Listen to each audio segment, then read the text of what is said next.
Selamat datang kembali di channel saya Danjunisme, channel yang akan saling sharing tentang materi perkuliahan. Dengan kerendahan hati, silahkan like video ini dan jangan lupa subscribe channel saya. Saya ucapkan terima kasih. Pada video kali ini, saya bakal jelasin materi mata kuliah Bank dan Lembaga Keuangan, yaitu tentang teori moneter. Tujuan pembelajaran dari video ini yang pertama yaitu mahasiswa mampu memahami teori kuantitas uang. Kemudian yang kedua yaitu mahasiswa mampu membedakan kebijakan moneter kuantitatif dan kualitatif. Dan yang ketiga yaitu mampu mengetahui instrumen-instrumen kebijakan moneter yang dilakukan oleh pemerintah. Berikutnya, subpokok pembahasan yang akan dijelaskan yang pertama, teori kuantitas uang tradisional, di mana di dalamnya akan dijelaskan tentang teori kuantitas uang, teori sisa tunai, kelemahan-kelemahan teori kuantitas uang, dan kritik Keynes atas teori kuantitas. Subpokok yang kedua yaitu bentuk-bentuk kebijakan moneter, di mana di dalamnya bakal dijelaskan kebijakan moneter kuantitatif, kebijakan moneter kualitatif, kebijakan moneter, dan metode transmisi. Kita masuk yang pertama yaitu tentang teori kuantitas uang tradisional. Menurut ahli-ahli ekonomi klasik, teori moneter dibedakan dalam dua bentuk. Bentuk yang pertama adalah teori kuantitas uang, dan bentuk kedua adalah teori sisa tunai. Kedua teori ini mempunyai persamaan pandangan tentang uang beredar dan tingkat harga. Perbedaannya hanyalah dalam cara memandang ciri-ciri pemegang uang oleh masyarakat. Dalam teori kuantitas yang diperhatikan adalah berapa kalikah uang yang ada dalam masyarakat berpindah tangan dalam satu tahun. Nah, berikutnya kita akan membahas lebih jauh tentang teori kuantitas uang. Teori kuantitas uang yang dikembangkan oleh Irving Fisher, seorang ahli ekonomi Amerika, pada hakikatnya berpendapat bahwa perubahan uang beredar akan menimbulkan perubahan yang sama cepatnya terhadap harga-harga. Perubahan ini juga adalah ke arah yang bersamaan. Artinya, jika uang beredar bertambah sebanyak 5%, maka tingkat harga juga akan bertambah sebanyak 5%. Atau sebaliknya, apabila uang yang beredar berkurang sebanyak 5%, maka tingkat harga akan berkurang pada tingkat yang sama. Teori kuantitas Irving Fisher digunakan persamaan matematika yang dinamakan dengan persamaan pertukaran. Persamaan pertukaran dinyatakan sebagai berikut. MV sama dengan P kali T, di mana M adalah uang beredar dan V adalah kelajuan atau kecepatan dari uang beredar. Kemudian P adalah harga dan T adalah jumlah barang-barang dan jasa-jasa yang diperjualbelikan di dalam suatu tahun tertentu. Jika diperhatikan persamaan pertukaran ini, maka sebenarnya setiap perubahan dalam uang yang beredar belum tentu akan merubah tingkat harga menurut tingkat persentase yang sama. Misalnya, apabila M naik, tetapi V turun, maka walaupun T tetap, harga atau harga-harga tidak naik menurut kelajuan yang sama dengan kenaikan M. Atau jika M naik dan V adalah tetap, tetapi T mengalami kenaikan yang sama tingkatannya dengan M, maka P mengalami perubahan. Dari kedua contoh itu dapat disimpulkan bahwa persamaan pertukaran tidak menunjukkan bahwa perubahan dalam uang beredar akan menimbulkan perubahan yang sama tingkatnya terhadap harga-harga. Oke, semoga kalian bisa memahami konsep dari persamaan pertukaran yang disampaikan oleh Irving Fisher. Berikutnya, pandangan teori kuantitas itu timbul akibat dari dua pemisalan penting teori tersebut mengenai kenyataan yang terjadi dalam perekonomian, di mana para ekonomi klasik berpendapat bahwa, pertama, kelajuan peredaran uang adalah tetap, dan penggunaan tenaga kerja penuh sudah dapat dicapai. Kedua pemisalan tersebut mengakibatkan dalam persamaan MV sama dengan PT, di mana V dan T adalah tetap besarnya. T adalah tetap karena pada tingkat penggunaan tenaga kerja penuh, pendapatan nasional tidak dapat ditambah lagi. Dengan demikian, jumlah barang yang diperjualbelikan tidak mengalami perubahan. Dengan adanya dua pemisalan tersebut, maka setiap perubahan dalam jumlah uang beredar, yaitu penawaran uang yang disimbolkan dengan M, akan menimbulkan perubahan yang sama tingkatnya atas harga barang atau yang disimbolkan dengan P. Oke, itulah dua pemisalan dari teori kuantitas. Berikutnya, teori sisa tunai. Beberapa tahun sebelum Irving Fisher mengembangkan persamaan pertukaran, Alfred Marshall dari Cambridge University mengembangkan persamaan sisa tunai untuk menerangkan ciri-ciri perkalian di antara uang beredar dan tingkat harga. Analisis Marshall tersebut dikenal sebagai teori sisa tunai atau istilahnya cash balance theory. Teori ini juga berpendapat bahwa perubahan dalam uang beredar akan menimbulkan perubahan yang sama lajunya atas harga. Berikutnya, bentuk persamaan sisa tunai, yaitu persamaan yang digunakan untuk menerangkan teori tersebut adalah M sama dengan K kali P kali T, di mana K adalah bagian dari pendapatan yang ingin tetap dipegang oleh masyarakat dalam bentuk tunai. Dan dalam teori ini dianggap bahwa besarnya jumlah uang yang dipegang oleh masyarakat adalah sebanding dengan pendapatan mereka. Misalnya nih, dalam suatu masyarakat secara rata-rata pada umumnya memegang uang tunai sebesar 10% dari pendapatannya, maka K adalah 1/10. Ini berarti selalu disimpan oleh seseorang yang berpendapatan 1 juta, maka dia pegang uang tunainya sebesar 100.000. Dan apabila pendapatannya naik menjadi 1.500.000, maka yang disimpan dalam bentuk uang tunai sebesar 150.000. Dari kenyataan ini dapat disimpulkan bahwa peredaran uang tergantung pada corak dan kebiasaan masyarakat dalam memegang uang. Makin besar bagian dari pendapatan masyarakat yang disimpan, makin lambat kelajuan peredaran uang, dan begitu pula sebaliknya. Berikutnya, kita masuk kepada beberapa kelemahan teori kuantitas uang. Kelemahan teori kuantitas uang terletak pada permisalannya bahwa penggunaan tenaga kerja penuh selalu tercapai pada perekonomian, sehingga T adalah tetap besarnya. Dalam kenyataan yang sebenarnya, kebanyakan perekonomian selalu menghadapi masalah pengangguran. Dalam masalah pengangguran, teori kuantitas uang lemah sekali dalam meramalkan akibat dari perubahan uang yang beredar, pengaruhnya terhadap harga maupun pendapatan nasional. Beberapa ekonom meragukan kebenaran pemisalan dari teori kuantitas uang tadi yang sudah dijelaskan, yaitu bahwa kelajuan peredaran uang adalah tetap, terutama apabila itu dikaitkan dengan keadaan dalam jangka pendek.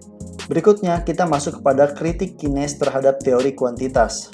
Mengenai hubungan antara uang yang beredar dengan harga, Keynes berpendapat bahwa pertambahan uang beredar dapat menaikkan harga, tetapi kenaikan harga itu tidak selalu sebanding dengan pertambahan uang yang beredar. Kenaikan dalam uang yang beredar tidak selalu menimbulkan perubahan atas harga. Dalam keadaan ini, di mana perekonomian menghadapi masalah pengangguran yang tinggi, pertambahan jumlah uang beredar tidak akan mempengaruhi harga. Selanjutnya, Keynes berpendapat bahwa kenaikan harga bukan hanya dipengaruhi oleh kenaikan jumlah uang yang beredar, tetapi juga dipengaruhi oleh kenaikan ongkos produksi. Walaupun uang beredar tidak mengalami perubahan, tetapi apabila ongkos produksi bertambah, kenaikan harga akan terjadi.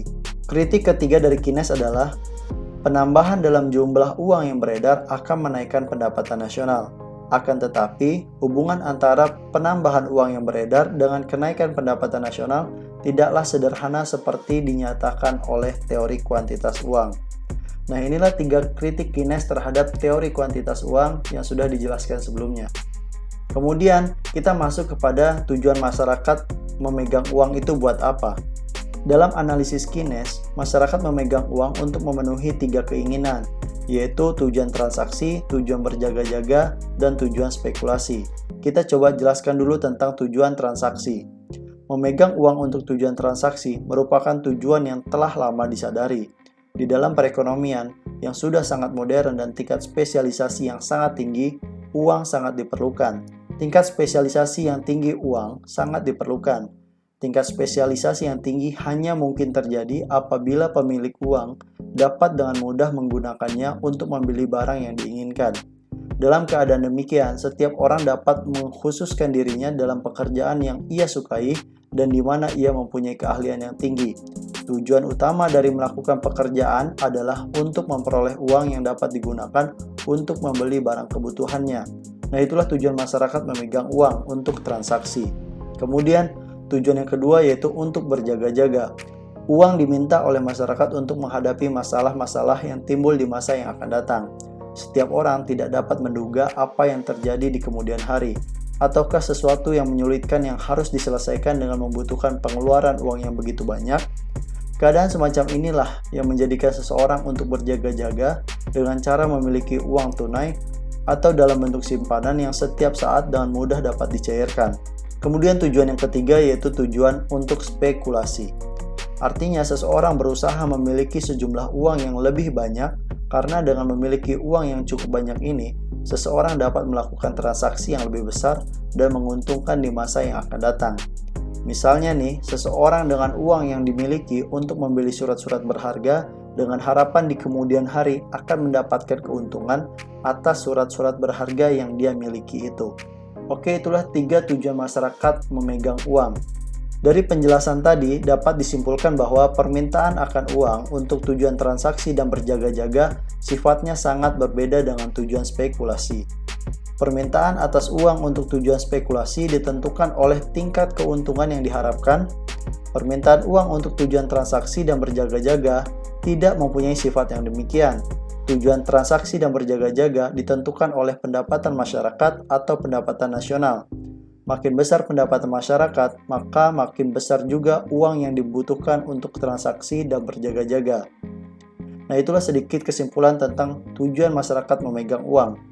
Berikutnya kita masuk kepada bentuk-bentuk kebijakan moneter. Kebijakan moneter, saya ulangi lagi, adalah kebijakan pemerintah dalam mengatur penawaran uang dan tingkat bunga bank.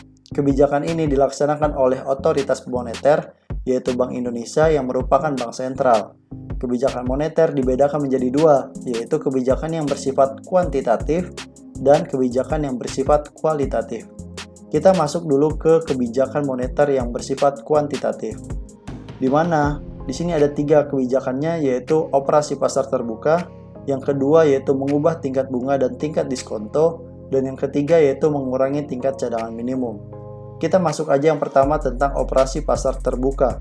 Yang dilakukan adalah melakukan jual beli surat-surat berharga di dalam pasar surat-surat berharga. Bank Indonesia dapat membuat perubahan atas jumlah uang yang beredar dengan cara melakukan jual beli surat berharga. Bentuk langkah yang akan dijalankan tergantung pada masalah ekonomi yang sedang dihadapi, di mana pada waktu perekonomian menghadapi masalah resesi, untuk mendorong perkembangan kegiatan ekonomi, uang beredar perlu ditambah. Di sini Bank Indonesia dapat menciptakan keadaan seperti itu dengan cara membeli surat-surat berharga.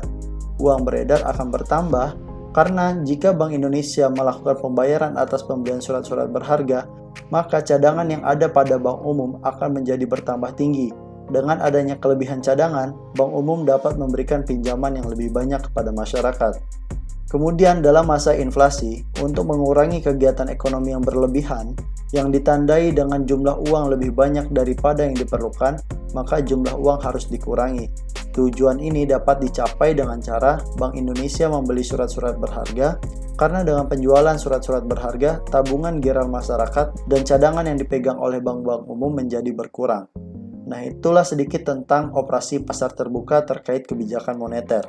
Berikutnya, agar operasi pasar terbuka dapat terlaksana dengan berhasil dan menciptakan akibat yang diharapkan, ada 2 keadaan yang harus terwujud dalam perekonomian, yaitu yang pertama, bank-bank umum tidak mempunyai kelebihan cadangan. Di sini, jika kelebihan cadangan yang dimiliki bank-bank umum cukup besar, maka mereka dapat membeli surat-surat berharga yang dijual oleh bank sentral dengan menggunakan kelebihan cadangan tersebut. Oleh karenanya, bank-bank umum tidak perlu mengurangi jumlah tabungan giral. Jika uang giral tidak mengalami perubahan, maka uang beredar juga tidak mengalami perubahan. Dari kenyataan itu dapat disimpulkan bahwa operasi pasar terbuka hanya akan berhasil jika dalam perekonomian telah tersedia cukup banyak surat-surat berharga yang dapat diperjualbelikan. Operasi pasar terbuka hanya akan mencapai tujuannya jika terdapat surat-surat berharga yang dapat digunakan untuk melaksanakan kebijakan itu. Dalam teori, bank sentral dapat secara efisien mempengaruhi perubahan-perubahan dalam jumlah uang beredar dengan melakukan jual beli surat-surat berharga di dalam pasar, yaitu bursa efek. Berikutnya kita masuk yang kedua, kebijakan moneter secara kuantitatif, yaitu mengubah tingkat bunga dan diskonto. Di dalam memberikan pinjaman, Bank Sentral Indonesia menetapkan tingkat bunga yang harus dibayar oleh bank-bank umum atas pinjaman yang diterimanya. Juga Bank Sentral akan menetapkan tingkat suku bunga diskonto dari surat-surat berharga yang likuiditasnya tinggi yang dijual kepada Bank Sentral. Dalam keadaan di mana kegiatan ekonomi masih berada di bawah tingkat kegiatan yang diharapkan dan yang dapat dicapai, Bank Sentral dapat mempertinggi kegiatannya dengan menurunkan tingkat diskonto. Dengan penurunan tingkat diskonto, biaya bunga yang harus dibayar oleh bank-bank umum untuk meminjam dari Bank Sentral menjadi lebih murah. Hal ini akan mendorong jumlah pinjaman menjadi meningkat. Sebaliknya, bila bank sentral ingin membatasi kegiatan ekonomi yang sudah mencapai tingkat yang terlalu tinggi, tingkat diskonto perlu dinaikkan. Kenaikan tingkat diskonto akan mendorong bank-bank umum menaikkan tingkat bunga atas pinjaman yang diberikan. Oleh karenanya, para pengusaha enggan untuk membuat pinjaman baru, dan banyak di antara nasabah-nasabahnya akan mengembalikan pinjaman yang telah dibuat pada masa lalu. Pada akhirnya akan timbul penurunan dalam kegiatan ekonomi. Berikutnya, kebijakan moneter secara kuantitatif yang ketiga yaitu mengurangi tingkat cadangan minimum, yaitu dengan mempengaruhi jumlah uang yang beredar. Dengan mengubah tingkat diskonto juga tidak akan berhasil jika bank-bank umum memiliki kelebihan cadangan. Jika keadaan ini terjadi, bank-bank umum tidak akan meminjam dari bank sentral dalam menjalankan kegiatannya. Oleh karena itu, perubahan-perubahan dalam tingkat diskonto tidak akan banyak mempengaruhi kegiatan bank-bank tersebut. Kelebihan cadangan yang terdapat di bank-bank umum akan dapat dihapuskan dengan menaikkan cadangan minimum tersebut. Misal nih, jika bank sentral menaikkan cadangan minimum dari 22% menjadi 25%, maka bank-bank umum tidak mempunyai kelebihan cadangan lagi.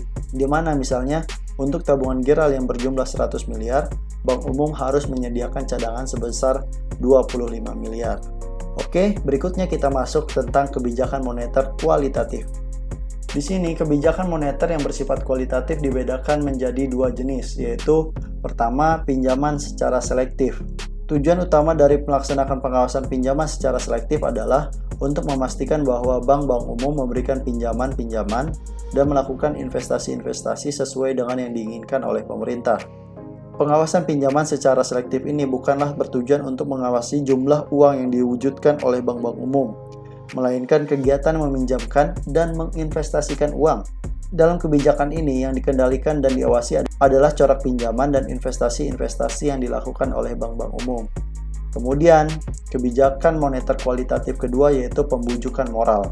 Kebijakan ini dilakukan oleh bank sentral bukan dengan menetapkan dalam bentuk tertulis hal-hal yang harus dilakukan oleh bank-bank umum, tetapi dengan mengadakan pertemuan dengan pimpinan bank-bank umum tersebut. Dalam pertemuan itu, bank sentral menjelaskan kebijakan-kebijakan yang sedang dijalankan pemerintah dan bantuan-bantuan apa yang diinginkan oleh bank sentral dari bank-bank umum untuk mensukseskan kebijakan tersebut. Berikutnya kita masuk kepada kebijakan moneter dan mekanisme transmisi. Untuk menganalisis peran kebijakan moneter dalam mengendalikan kegiatan ekonomi ke arah yang diinginkan, yaitu mencapai kegiatan ekonomi yang tinggi dan tingkat pengangguran yang rendah tanpa inflasi. Kemudian, kebijakan moneter merupakan salah satu yang paling penting yang dapat digunakan untuk mengatasi masalah-masalah makroekonomi yang dihadapi. Sedangkan mekanisme transmisi menggambarkan rangkaian perubahan yang akan berlaku sebagai akibat dari kebijakan moneter yang dijalankan. Nah, itu sedikit tentang kebijakan moneter dan mekanisme transmisi. Kita lebih jauh membahas tentang mekanisme transmisi. Berikutnya, kita lebih jauh membahas tentang mekanisme transmisi. Mekanisme transmisi menggambarkan rangkaian perubahan yang akan berlaku sebagai akibat dari kebijakan moneter yang dijalankan. Secara ringkas dapat diformulasikan sebagai berikut. Di sini AR kemudian menjadi AI, AAE, dan AY. Di sini, perubahan-perubahan yang dinamakan sebagai mekanisme transmisi meliputi perubahan berikut, di mana awalnya itu kebijakan moneter akan merubah tingkat bunga, AR, kemudian perubahan tingkat bunga akan merubah investasi, yaitu AI, kemudian perubahan investasi akan merubah perbelanjaan negara, AAE, kemudian perubahan pembelanjaan agregat akan merubah pendapatan nasional yang disimbolkan dengan AY, dan penggunaan tenaga kerja dalam perekonomian. Berdasarkan pada rangkaian perubahan-perubahan dalam perekonomian seperti digambarkan di atas, dapat disimpulkan bahwa efektivitas kebijakan moneter tergantung kepada sifat perubahan tiga variabel, yaitu tingkat bunga, tingkat investasi, dan pengeluaran agregat. Baik, sampai di sini dulu penjelasan saya tentang teori moneter. Semoga teman-teman semua bisa memahaminya dengan baik. Kalau ada kesalahan, saya mohon maaf. Thanks for watching and see you.